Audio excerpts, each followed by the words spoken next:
Hello, welcome to the channel. I've got Paul with me today and we're going to do a walk round and a talk about AEGIR. Yep, hi guys, AEGIR 3, this is my boat. Sam built it. He is an amazing boat builder and marine engineer. I've got to say that straight out, he is incredible. This was a wreck basically when I first saw it, and Sam and I talked about it. Can we do something with it? And this is what we've ended up with. I've been using this boat.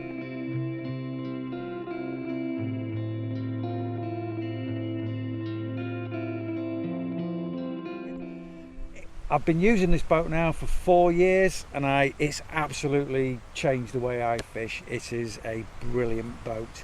At first glance, it looks like an American bass boat, sort of all out lure fishing, fishing on the deck, big powerful engine.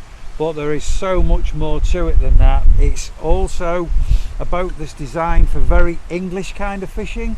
So dead baits and barbel fishing, static ledgering. So it really is a boat that can do everything. It's just terrific. And I'll show you inside and we can have a little walk around. Yeah, filming. Hi guys, so we're inside AEGIR now, and what I'll do first of all is just talk about one or two of the features of a bass style boat, a lure fishing boat primarily. So we've got the two talons at the back. These are the 15-foot talons.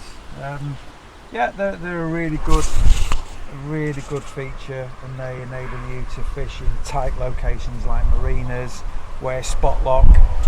Wonderful though spot lock is, it just gives you that extra security when you're parked up next to a £250,000 gym palace. The boat is going nowhere. Storage lockers at the back.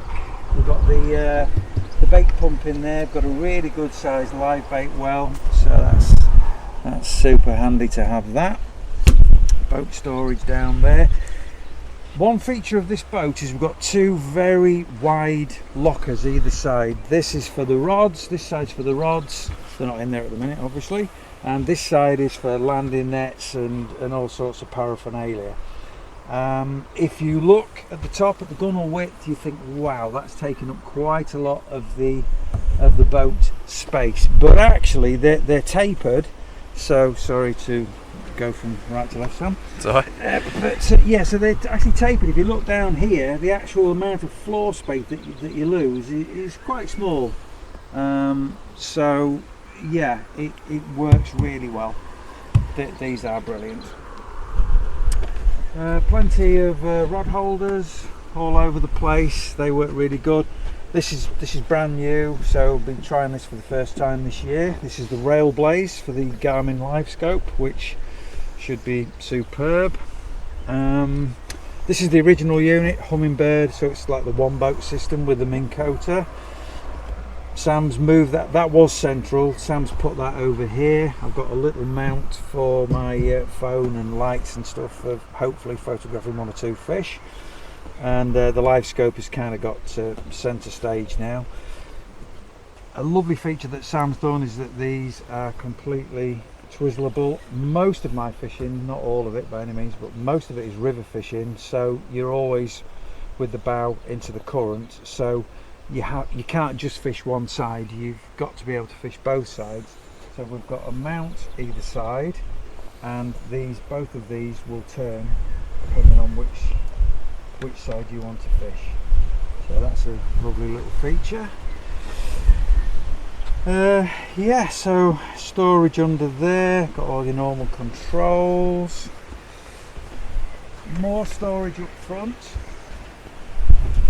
This boat's got 5 batteries, so the Minn Kota, the Ultera, that's 36 volts, so obviously it needs 3, and then we've got the house battery and we've got the starter battery.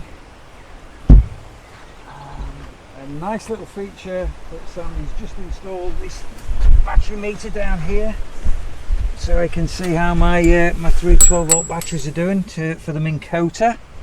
It's a nice feature. Big locker up the front here where this seat fits in there. Also a porta potty, which might sound a bit crazy, but when you're going for 2 or 3 days and doing a bit of English style fishing, that's really quite handy. Another little new feature this year are the eyes, the lights on the Minn Kota. When you're driving the Minn Kota at night, especially when you've got the cuddy up, it is quite difficult to actually see which way it's pointing, so they're a really nice little feature. We're going to put the cuddy up in a moment, aren't we, and take some photos with it up. So yeah, so that's the run through of the boat as a bass boat, and then what we'll do is we'll set it up for an English style fishing where I might go for 2 days on a river or whatever, stay on the boat and do ledger fishing tactics.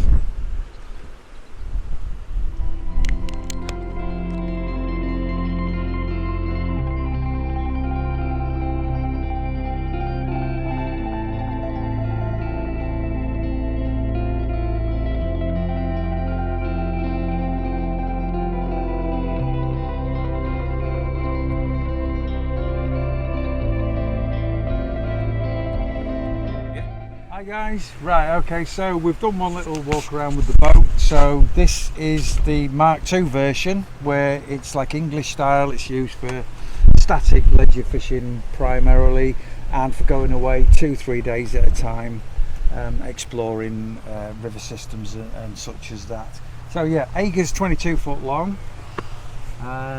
She's got an 80 horsepower Mercury on the back, so it will crack on at sort of 25 knots, which is more than enough for the UK.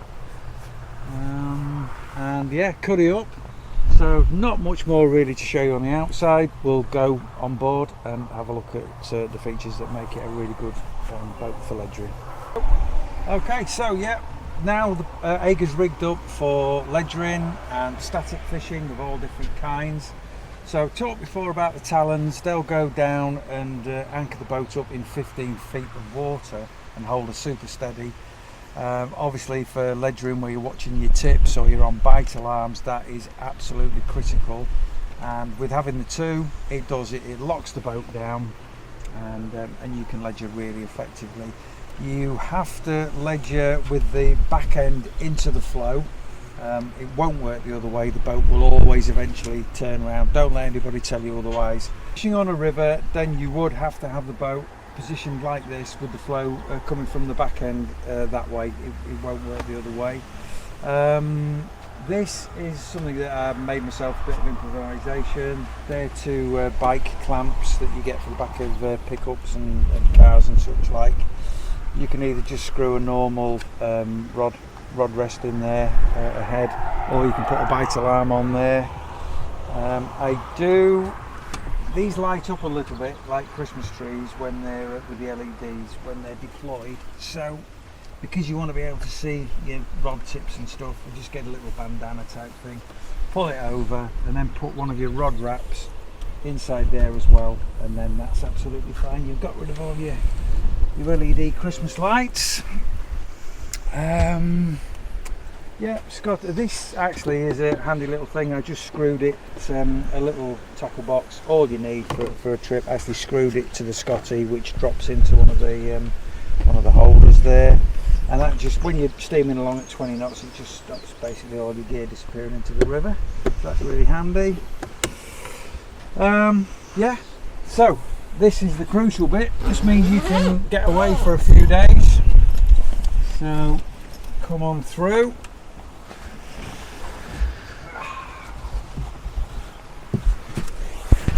Right, so in here you can get a full-size bed, anything, so if you're up to about 6'5", 6'6", you'd be absolutely fine in here. Tipping down with rain, no problem at all. Dry, warm, and a good night's kip. You get your this locker at the front that Sam put in. That's brilliant because you can, the seat that you saw earlier for when she was being used as a bass boat, that just comes out and that can be stowed in there. You can also get a porta potty in there as well, so that is all really, really good. You're just trying to maximise your space. Another little feature that Sam did, which is really great, is this obviously is the back of the centre console, but it also comes up and it is a little table. You just pop those two like that, and then you can put your cooker on there. You have your cool box underneath and your bed along there.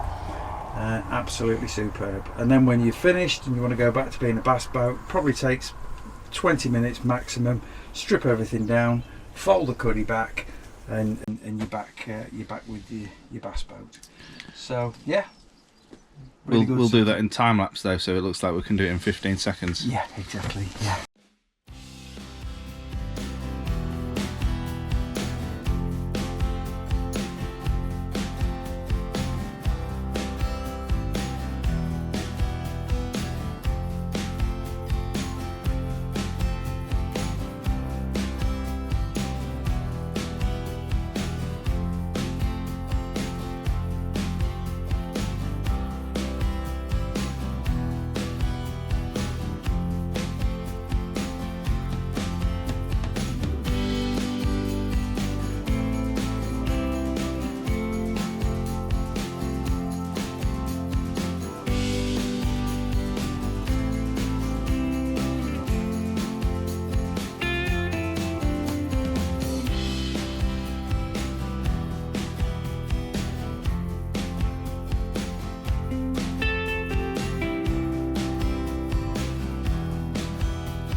Go.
So guys, if you've enjoyed this video and you want to see a quick build montage of this boat, stick around till the end. Please consider subscribing.